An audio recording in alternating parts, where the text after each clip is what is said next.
سلمان صاحب، بات شروع کرتے ہیں علیمہ خان صاحبہ کی تنقید سے۔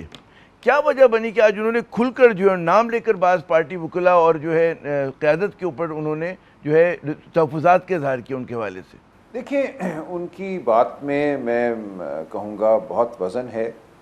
وہ ایک بہن کے حوالے سے گفتگو کر رہی ہیں۔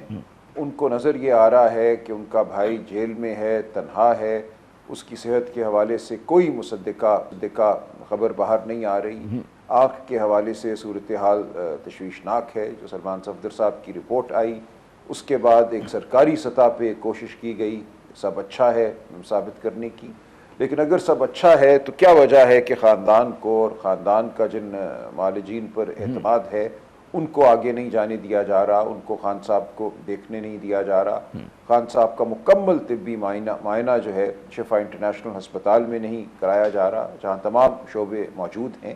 تو یہ تمام چیزیں ایسی ہیں جن کی وجہ سے ایک بہن میں یا بہنوں میں تشویش کا اٹھنا بالکل ایک فطری بات ہے۔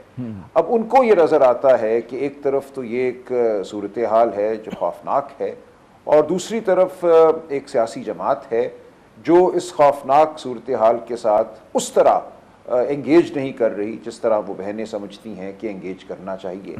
دیکھیے، ہم بلاتے ہیں اپنے ممبران کو پروٹیسٹس کے لیے، ایک اخلاقی دھرنے کے لیے سپریم کورٹ کے باہر، کبھی اسلام آباد ہائی کورٹ کے باہر، جہاں خان صاحب کے مقدمات نہیں لگ رہے، جہاں ہم تقاضا کر رہے ہیں کہ ان کے معالجین کو ان تک رسائی دی جائے، بہنوں کو رسائی دی جائے، خان صاحب کو ہسپتال منتقل کیا جائے۔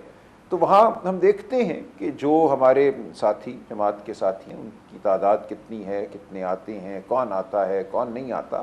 اب میں سمجھتا ہوں کہ ہم ایک ایسی نہج پہ ہیں یا ایک ایسی سطح پہ کھڑے ہیں جہاں ہمیں کھل کر بات کرنا ہوگی، اور جو یہ سمجھے بیٹھا ہے کہ وہ کسی سائے میں رہے گا اور سب اچھا ہو جائے گا، اس کو آگے آنے کی ضرورت نہیں ہے، اس کو ہمارے ساتھ کھڑا ہونے کی ضرورت نہیں ہے، وہ کوئی اعلیٰ شخصیت ہے، ہم سے سب سے کوئی برتر ہے، تو اب ہمیں کال آؤٹ کرنا پڑے گا۔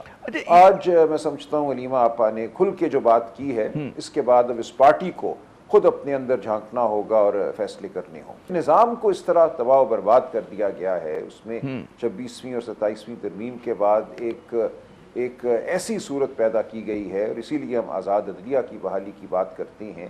2 دفعہ ہم عدالت میں کھڑے ہوئے، سہیل آفریدی صاحب ایک دفعہ کھڑے ہوئے، سلام کہا انہوں نے، پھر علیمہ بی بی کھڑی ہوئیں۔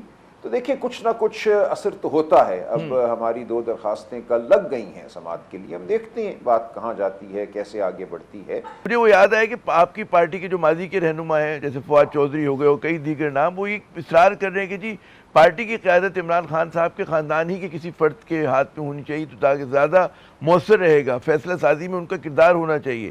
آج بھی جو علیمہ صاحبہ نے کہا جی ہماری مشاورت کے بعد کمیٹیاں بننی چاہیے، تو آپ دیکھ رہے ہیں کہ ان کا کردار بڑھے گا تاکہ زیادہ مؤثر طریقے سے پارٹی چلائی جا سکے؟ نہیں، بالکل نہیں، انہوں نے ایسا کچھ نہیں کہا۔ صرف یہ کہا ہے کہ عمران خان کی صحت ایک سیاسی معاملہ نہیں ہے۔ عمران خان کی صحت کے حوالے سے جو بھی بات ہوگی اس میں ہمیں شامل رکھا جائے۔ عمران خان کی صحت کے حوالے سے جو ہمارا اس میں انٹرسٹ ہے یا سٹیک ہے یا جو ہم جذبات رکھتی ہیں، وہ اور کوئی نہیں رکھتا۔ انہوں نے دیگر پارٹی معاملات کے حوالے سے کچھ نہیں کہا۔ انہوں نے یہ ضرور کہا ہے کہ عمران خان کا یہ جو حکم ہے کہ تمام پارٹی اور تمام سینئر وکلاء ان کے مقدمات لگوانے کے لیے کوشش کریں، جتے رہیں، یہ ضروری ہے۔ یہ بھی کوئی ان کا سیاست میں ان کی مداخلت نہیں ہے۔ خان صاحب کے کیس لگنے چاہیے، وکلاء کا فرض ہے کہ وہ موجود ہوں۔ لوگوں کی ہمدردی بھی ہوگی، بہت سارے لوگوں کی عمران خان صاحب سے، لیکن حکومت پہ کوئی دباؤ نہیں بڑھ رہا ہے، تو وہ دباؤ بڑھانے کے لیے کیا حکمت عملی آپ دیکھیں، لاوا ہے وہ پک رہا ہے، ایسا نہیں ہے کہ کچھ ہو نہیں رہا، بالکل ہو رہا ہے، اور اس حکومت کو بھی پتا ہے کہ جو فیصلے اس نظام نے کیے ہیں ان فیصلوں نے بالآخر آ کر اس پورے نظام کو زمین بوس کرنا ہے۔ بہت غلط فیصلے ہوئے ہیں، عوام اور ریاست کے درمیان ایک بہت بڑی خلیج پیدا کر دی گئی ہے جو کسی طرح بھی اس ملک کے لیے اچھی نہیں ہے۔ یہ نظام نہیں چل سکتا اس خلیج کے ہوتے ہوئے۔ اگر کسی کا یہ خیال ہے کہ یہ لوگوں کو مار کر، پیٹ کر، میڈیا کو بند کر کے یہ نظام کو چلا لیں گے تو وہ بے وقوف ہے۔ یہ بالکل نہیں ہوگا۔ جبر کی ایک لمٹ ہوتی ہے، ایک مدت ہوتی ہے، اور اب یہ جبر جو پچھلے 3-4 سال سے جاری ہے اس ملک میں سمجھتا ہوں اس کے آخری لمحے جو ہیں اب ہمارے سامنے آ رہے ہیں۔